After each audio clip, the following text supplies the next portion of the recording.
Hello, everybody, and welcome back to the TGH Power Rankings. Apologies for missing last week. There were a few things out of my control that made it so I couldn't record, but I'm really glad to be here now and talking you guys through where I'm seeing the teams as we head into the last week of the season. Just so you know, well, like and subscribe real quick first if you haven't already done that, but also do that so that you can see my last power rankings, which will come out right before the first round of playoffs. After that, I'm not going to be really doing the whole power rankings thing because at that point, we're into best of fives and who the heck knows what's going to happen. So, yeah, make sure that you, keep that in mind. And as always, let me know in the comments section below how good or bad these are. Let's go on to number 10. For the first time, I finally did it. I put FlyQuest to 10. And this has been a tough decision the whole year. I mean, you guys, or whole split specifically, you guys have heard me struggling with it for weeks now. I've bumped them all the way up to third. They started at second. They went down to 9. Now they're in 10th. They have looked like one of the worst teams in the LCS. They're all over the map. They're not playing as a team at all. Nobody's stepping up and making plays. And, this is likely going to go down as one of the most disappointing teams in LCS history. Because if they miss out on playoffs, they don't have a chance of redemption. If they find a way to playoffs and they somehow go and win the split or make it to Worlds still, then, regular season didn't matter as much. It was just a stepping stone for them, or a huge block that they were somehow able to get over. Instead, it's looking more and more likely that this team is just going to end up missing the playoffs, and that's pretty crazy to think about. So they're starting off at number 10. Number 9, we got Dignitas. I know I've been a Dig hater basically the entire split. I've been, waiting for their downfall, and this past week was it. Losses to NRG and TSM were bad enough because they were kind of in that same grouping for a playoff spot. Then they decided to go and lose to Immortals, and that 0-3 is a huge killer because things don't really get much easier for the rest of this split for them. They're going to have to really wrap off some wins, I would say at least 2, to really keep themselves in a decent spot.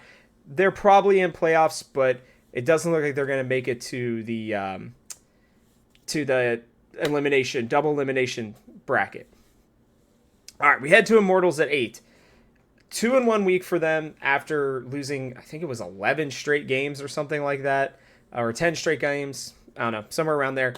And they are back in the playoff hunt, but just barely now. They have to win out. They don't have a super hard schedule, but it is one that will end no matter what for them or FlyQuest in that second game of this week. So we'll have to see what happens. It's going to take tactical, I think, to really just carry them through, and they're going to have to hope for a 3-0 and then hope for Dignitas or 100 Thieves, the team right above them, to really make their way, I don't know, just have a really bad week and allowed for them to kind of sneak their way in. Speaking of 100 Thieves, I just want to say that these power rankings are still actually based on strength, okay? In terms of how strong the team is overall. I know Someday hasn't played well. I know Closer hasn't played well. I know Quid has not played well. But their bottom lane is still not too bad. Regardless of whatever Busio rumors are out there, I think he's actually been their second best player this split. And Doublelift has been known in the past to just go on an absolute tear and pull his team across the finish line. I think there's the chance that this could happen, but I would say that it's not overly likely. Regardless, they were able to beat TSM last week and save their season. So they still have a chance, a pretty good chance to make playoffs. 1 win should get them in with 2 guaranteeing it. We head to TSM here at 6, and honestly, it sucked putting them here just because of the fact that, yes, I am a TSM fan, but also because I really believed that they kind of threw that game against 100 Thieves just in the draft. They decided to do something a little different, and while I respect that heading into playoffs, and that 100 Thieves are arguably their easiest team, easiest team of their last 4 games, it felt really weird when they could have won 6 straight, really put themselves in a position to be a top 4 team. And I guess they're kind of just settling now for at least making it into the double elimination bracket, which 1 win should get them there, 2 pretty much guarantees it. So It's been a good run for TSM, but there are 5 teams that I think have been still a lot better than them, and NRG leads that off. They're finally where I know that I was expecting them to be, and I think a lot of people thought they were going to be as well. A 3-0 week for NRG. They locked their playoff spot, and they're going to look to climb the ranks, but they still have to play C9, and then maybe those other 2 games go their way. But this team's really come on. I think FBI's been playing better, and as long as Contracts plays well, the rest of the team I think really finds their groove, and they're able to get some big wins. So it'll be interesting to watch them as we go through the last week of the split. But they are definitely on my team, or they are definitely my team to watch, as I think they could end up upsetting some brackets. Fourth is Evil Geniuses, and yes, I know that they are sliding. They have lost 4 games in a row, and they are fighting for their lives to try to keep or even just get into the top 2 and get that bye week. But it is not looking very likely for them, and I think teams have started to figure them out a little bit. That being said, Jojo Pune has still looked pretty solid at most points, and I believe that our Mayo and Unforgiven are going to kind of find their footing here and help them, go into the playoffs with their heads held up high, and hopefully a win or 2 surrounding that as well, because otherwise they're going to be on upset alert pretty early on during these playoffs. We head into our top 3 here. Team Liquid coming in at number 3, and I understand that they lost to TSM, but I think that overall this team is still figuring their way out a little bit with APA, but it's very clear, like the broadcast has been saying, that he is just like on the same page, almost telepathically with Pioshik. They play a very similar style. It seems that they read the map in a very similar way. They read his lane in a similar way.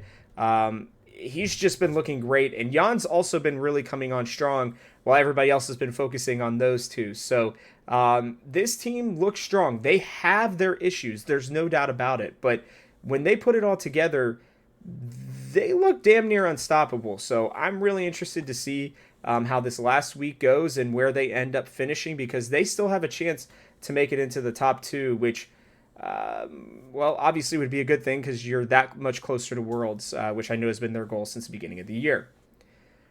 Number 2 is Golden Guardians, and here's where things get a little tough, because I really wanted to put them in first place, but that loss to NRG right at the end of the week kind of ruined that.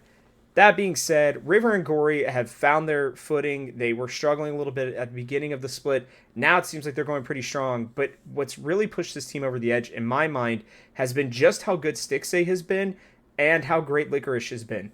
This team is playing with a ton of confidence, and that can be extremely dangerous when they all trust each other and they kind of all know where to be all at the same time. I think there's only one other team that I think is playing as cohesively of a unit as Golden Guardians, and I think it's TSM right now. I think a lot of other teams have 1 or 2 players that still aren't fitting that puzzle piece in right, but I think Golden Guardians and TSM are products of their talent may not necessarily scream a top tier talent or a playoff team in TSM's range, but for Golden Guardians in particular, like, this team is way better than the sum of their parts. They're playing out of their minds right now, and I really think that they have a chance at their first LCS finals victory coming up here in a few weeks over in Newark.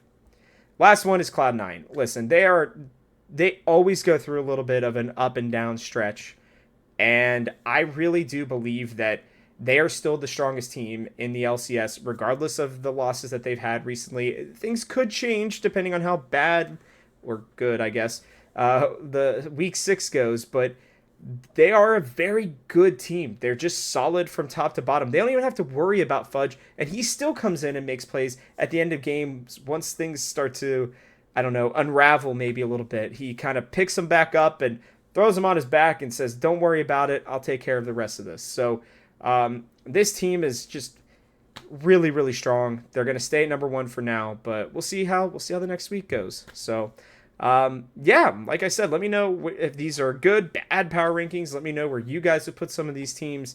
And, with that, I'll catch you guys on the next one.